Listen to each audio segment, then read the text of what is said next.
श्री राम। बात 16वीं सदी की है। यह काल अकबर और तुलसीदास जी के समय का काल था।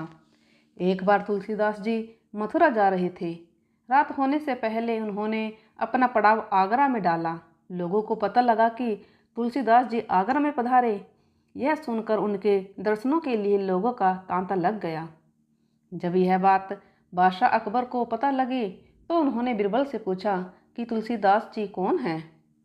तब बीरबल ने बताया, इन्होंने ही रामचरितमानस का अनुवाद किया है।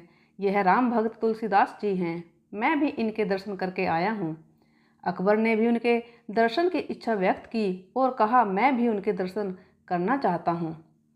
बादशाह अकबर ने अपने सिपाहियों की एक टुकड़ी को तुलसीदास जी के पास भेजा और तुलसीदास जी को बादशाह का पैगाम सुनाया कि आप लाल किले में हाजिर हों।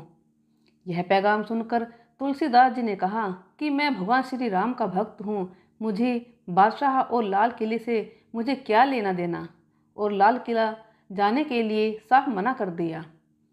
जब यह बात बादशाह अकबर तक पहुँची तो बहुत बुरी लगी और बादशाह अकबर गुस्से में लाल हो गया और उन्होंने तुलसीदास जी को जंजीरों से जकड़वा कर लाल किला लाने का आदेश दिया।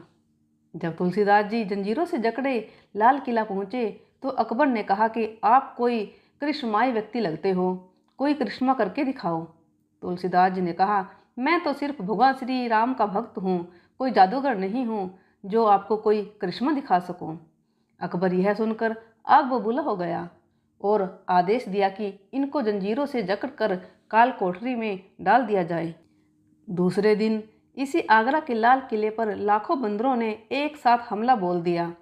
पूरा किला तहस नहस कर डाला। लाल किले में त्राही त्राही मच गई। तब अकबर ने बीरबल को बुलाकर पूछा कि बीरबल, यह क्या हो रहा है। तब बीरबल ने कहा, हुजूर, आप करिश्मा देखना चाहते थे तो देखिए। अकबर ने तुरंत तुलसीदास जी को काल कोठरी से निकलवाया और जंजीरें खोल दी गई।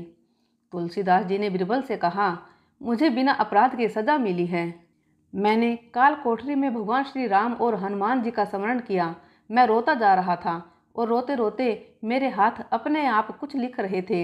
यह 40 चौपाई हनुमान जी की प्रेरणा से लिखी गई हैं। कारागार से छूटने के बाद तुलसीदास जी ने कहा, जैसे हनुमान जी ने मुझे कारागार के कष्टों से छुड़वाकर मेरी सहायता की है, उसी तरह जो भी व्यक्ति कष्ट में या संकट में होगा और इसका पाठ करेगा, उसके कष्ट और सारे संकट दूर होंगे और इसको हनुमान चालीसा के नाम से जाना जाएगा। अकबर बहुत लज्जित हुए और तुलसीदास जी से माफ़ी मांगी और पूरी इज्जत और पूरी हिफाजत से मथुरा भिजवाया। आज हनुमान चालीसा का पाठ सभी लोग कर रहे हैं और हनुमान जी की कृपा उन सभी पर हो रही है और सभी के संकट दूर हो रहे हैं। हनुमान जी को इसलिए संकट मोचन भी कहा जाता है। बोलिए सियावर रामचंद्र की जय, पवन सुत हनुमान की जय।